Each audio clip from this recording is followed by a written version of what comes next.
నమస్తే వీధుండి స్వాతం లక్ష్యం సమాజేతం మననే అయిపోయినటువంటి కార్పొరేషన్ ఎలక్షన్లో కారు దూసుకెళ్ళింది. అలాగనే చూసినట్టయితే బండ్లగూడ జాగీర్లో ముర్రా మహేందర్ గౌడ్ గారు ఉన్నారు. తను ఎంపీటీసీగా కూడా పోటీ చేశారు. మరి సుదీర్ఘ రాజకీయ భవిష్యత్తు కూడా ప్రణాళికతో ముందుకెళ్తున్నటువంటి వ్యక్తి మన తోటి ఉన్నారు. వారి నుండి మరి కొంచెం తెలుసుకుందాం. నమస్తే సార్. నమస్కారం. కంగ్రాచులేషన్. Thank you. ఎలా అనిపిస్తుంది మొత్తం మీద? అనుకున్న విధంగానే కార్పొరేటర్గా ఎన్నికయ్యారు, మేయర్ కూడా అయ్యారు. ఎలా అనిపిస్తుంది? బాగానే ఉంది. నేను గతంలో ఎంపీటీస్గా చేసినందుకు 5 సంవత్సరాలు పబ్లిక్ సేవ చేసినందుకు మరవలేని పరిస్థితి. అదే విధంగా అదే అవకాశం ఎమ్మెల్యే గారు 22వ వార్డు కార్పొరేటర్గా అవకాశం కల్పించినాడు. కాలనీవాసులు కూడా 22 వార్డు వాళ్ళు అధిక మెజార్టీతో గెలిపించి నన్ను ఎమ్మెల్యే గారికి బహుమతి ఇస్తే ఎమ్మెల్యే గారు నాకు మంచి బహుమతి ఇచ్చి 5 సంవత్సరాలు ఉన్నందుకు మేయర్గా చేసినందుకు ఆయనకు నేను జన్మం ఉంటే ఆయనకు రుణపడి ఉన్నానని కోరుకుంటూ ధన్యవాదాలు. మొత్తం మీరు చూసినట్టయితే 22 కార్పొరేటర్లు ఉన్నారు. 22 కార్పొరేటర్లలో పరిచయాలు ఎలా ఉన్నాయి? మీరందరూ ఎలా మిమ్మల్ని ఎన్నుకున్నారు? 22 వార్డులలో అంటే 22 అంటే 14 గెలిచాం. కొన్ని 2-3 అయితే కొన్ని 30 ఓట్ల 42 20 ఓట్స్తో 30 ఓట్స్తో కూడా కొన్ని 3-4 చేయి దగ్గరికి వచ్చి వదిలిపెట్టారు. మా బండ్లు కూడా ఓల్డ్ విలేజ్కి వస్తాకల్లా 9 ఉండే 9 7 గెలిచాం. 2 కొంచెం ఇబ్బందుల వల్ల రేబల్ వల్ల కొద్దిగా అట్లా ఓడిపోవడం జరిగింది. బండ్లగూడ మున్సిపల్ కార్పొరేషన్లో 14 గెలిపించారు కాలనీవాసులు. టీఆర్ఎస్ పార్టీకి 14 వచ్చినాయి. మొత్తం మీద చూస్తే మొదటిసారి మున్సిపాలిటీలోకి అయింది. అయితే ఇక్కడ ఉన్నటువంటి సమస్యలు ఒక లీడర్గా ఇంతకుముందుకు మీరు ఏమేమి గుర్తించారు? గతంలో వాటర్ ప్రాబ్లమ్స్ బాగుండేది. ఎమ్మెల్యే గారి చొరవతో మేము టీడీపీలో ఉన్నందుకు టీఆర్ఎస్లో పోయినందుకు సీఎం గారు ప్రత్యేకంగా ప్యాకేజ్ ఇచ్చి రిజర్వాయర్లు కట్టించి 2 రిజర్వాయర్లు ఇంచుమించు ప్రతి ఒక్క విలేజ్కి 3-4 ట్యాంకర్స్ వచ్చినాయి. దానివల్ల బుద్ధేల్ రిజర్వాయర్ నుంచి కృష్ణ వాటర్ వచ్చి నుంచి కొంచెం 50% ప్రాబ్లమ్ సాల్వ్ అయింది. ఇంకా 50% ప్రాబ్లమ్స్ ఉంది వాటరు. ఇప్పుడు బహుశా ఏమైందంటే ఇంతకుముందు భోజగుట్ట నుంచి వస్తుండే, ఇప్పుడు మా గండిపేట ఇమేశ్వర్ కూడా చెరువులు 2 ఎండిపోయినాయి. సింగూరులో కూడా ఎండిపోయింది. మంజీరా కూడా వాటర్ రావట్లేదు. ఇప్పుడు ప్రస్తుతానికి కృష్ణ వాటర్ మీద ఉంది. సీఎం గారు తెలంగాణ గవర్నమెంట్ వచ్చిన తర్వాత సీఎం గారు ఒక కాళేశ్వరం తీసుకొచ్చినందుకు అక్కడ వాటరు మరి హైదరాబాద్ దాకా వస్తుంది. అది కూడా మా దాకా వస్తే ఈ 4 నెలలు బయటపడతామని చెప్పి మేము ప్రజలకు అదే చెప్తున్నాం. అధికారులకు అదే హెచ్ఎండి డైరెక్టర్ వాటర్ బాక్సులలో కూడా నేను ఎమ్మెల్యే గారి దృష్టితో వాళ్ళకు కూడా వినియోగించుకోవడం జరిగింది. ఏమున్నా వాటర్ పబ్లిక్ సమస్య, మెయిన్ సమస్య వాటర్. ఆ తర్వాత వీధి దీపాలు ఇంత చెత్త చెదారం ఉంటే అది శానిటైజేషన్ నీట్ చేయడం, రోడ్లు కానీ ఇన్స్లైన్ అంటే ఇట్లా బడ్జెట్ వస్తే డెవలప్మెంట్ చేస్తాం. కానీ ప్రత్యేకంగా ఫస్ట్ దృష్టి వాటరే. మేము ఎలక్షన్లకు ఓటుకు పోయినప్పుడు కూడా మాకు కనీసం 3 రోజులకు ఒకసారి నీళ్ళు రావాలన్నారు. కొన్ని కాలంలో 6 రోజులు 7 రోజులకు ఒకసారి వస్తున్నాయి, 8 రోజులకు కూడా వస్తున్నాయి. ఆ వాటర్ మీద దృష్టి పెట్టినాం. తప్పకుండా మా ఎమ్మెల్యే గారి చొరవతో వాటరు డిపార్ట్మెంట్, హెచ్ఎండి వాటర్ డిపార్ట్మెంట్లని తప్పకుండా వాళ్ళతో ఈ 4 నెలలు మేము ప్రజలకు ఇబ్బంది కాకుండా చూడాలని అదే ఆదేశం వెళ్తున్నాం. మొత్తం చూస్తే ఇప్పుడే డెవలప్ చెందుతున్నటువంటి ఏరియా ఈ ప్లేసు.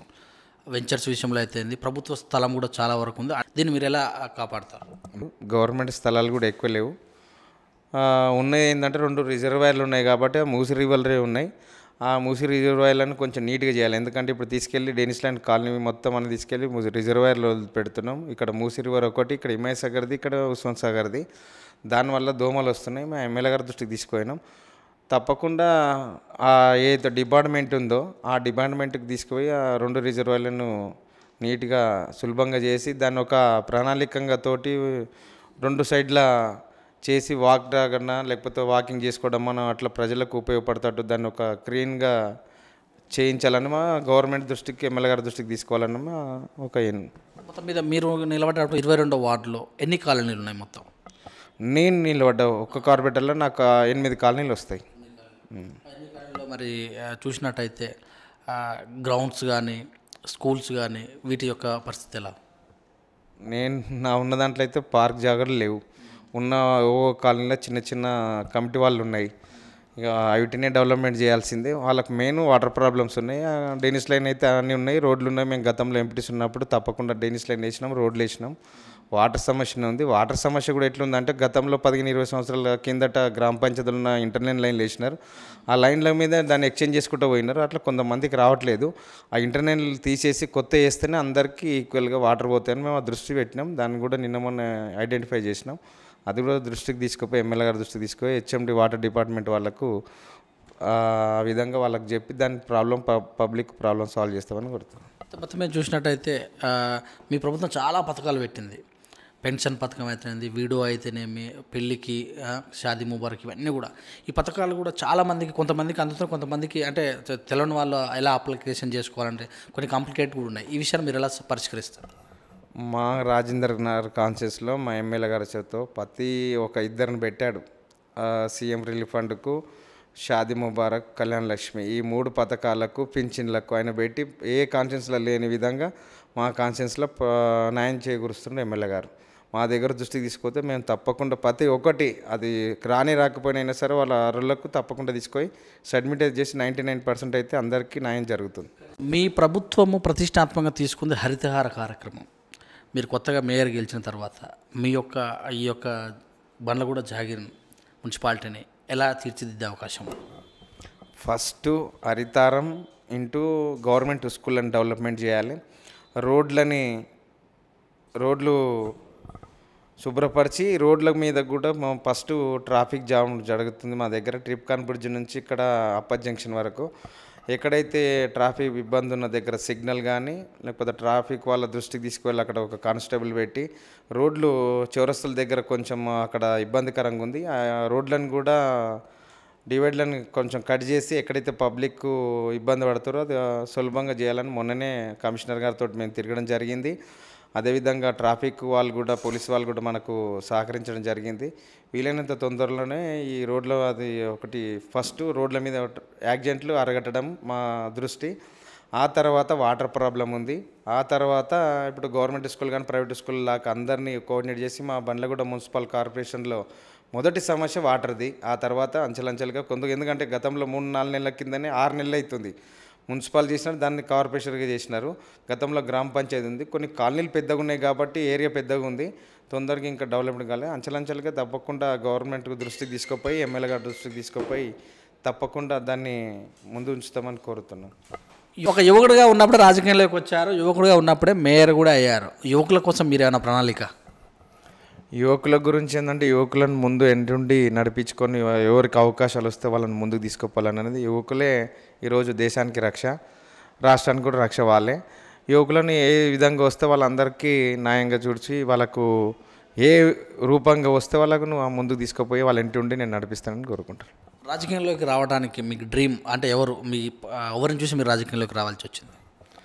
గతంలో అంటే ఇప్పుడు మనం చేసుకుంటుంటే తిరుగుతుంటే పార్టీలో పని చేసుకుంటూ వచ్చినప్పటి నుంచి చూస్తుంటే ఏదో ఒకటి కావాలి, 10 మందికి మేలు చేయాలంటే నువ్వు అధికారికంగా ఉంటేనే మేలు చేయగలుగుతాం. కానీ సోషల్ వర్క్ అయితే కొంతమందికి ఉంటాం, అధికారికంగా ఉంటేనేమో అందరికీ కాకపోతే అన్ని అధికారులతో దృష్టికి తీసుకొచ్చి ఎవరికి ఏ ప్రాబ్లమ్స్ ఉన్నదో ఆ అధికారితో మాట్లాడి చేయడానికి అధికారంగా ఉంటేనే న్యాయం కూర్స్తామని సేవ చేసే భాగ్యం కలుగుతుందని చెప్పేసి రాజకీయాలకు వచ్చాం. మీకు ఉన్నటువంటి రాజకీయ నాయకులలో ఏ నాయకుడు అంటే బాగా ఇష్టపడతారు ఎక్కువ? గతంలో మేము టీడీపీలో ఉండుంటేమి. టీడీపీలో ఉన్నప్పుడు ఎంపీటీసీగా గెలిచి వచ్చినాం. అందులోకేనే మా ఎమ్మెల్యే గారి చొరవతో టీఆర్ఎస్లో పార్టీలో కలవడం జరిగింది. మా రాజేంద్ర కాన్షియస్కి వాటర్ ప్రాబ్లం ఉండే, నేను ఇల్లు ఉన్నా కానీ ప్రజలకు చేకూర్చాలని ఎమ్మెల్యే గారి చొరవతో మేము అందరం కలిసి టీఆర్ఎస్లోకి చేరినాం. ఈరోజు ఆయన ఎంబడి ఉంటూ ఇప్పుడు కేటీఆర్ చేసే విధంగానికి యువకులకు ఇచ్చే ప్రాధాన్యత కానీ మున్సిపల్ మినిస్టర్గా ఉండి యువకులు అందుబాటులో ఉంటున్నా ఆయన అడుగు జాడలు జరగాలని ముందుకు వెళ్తుంది. మార్నింగ్ ఎన్నింటికి లేస్తారు? యోగా లాంటివి ఏమైనా చేస్తుంటారా? మరి రాజకీయం అంటే ప్రెజర్ బాగా, ఎలాగా మీరు ఈ ప్రెజర్ని తట్టుకునే విధంగా ముందుకెళ్తారు? అంటే అప్పుడప్పుడు వాకింగ్ చేస్తాను, యోగా కూడా ఏం చేయలేము. ఇక నాకైతే కొంచెం ఏ అలవాటు లేదు కాబట్టి కొంచెం నేను ఫుడ్ కూడా కంట్రోల్ తిని సేవ చేసే భాగ్యం చిన్న వయసు ఉంది కదా, ఇంకా భగవంతుని దయ వల్ల పెద్దలు దీని వల్ల మనకి ఇంకేం లేదు. ముందు అదే సేవ చేసుకుంటూ పబ్లిక్లో అది చేస్తున్నాం. ఇంకా కొంచెం డ్రింకింగ్ అలవాటు కూడా ఏవి లేవు కాబట్టి మనకు ఇంకా హెల్తీగా ఉన్నాం, యువకునిగా ముందుకు వెళ్తున్నాం.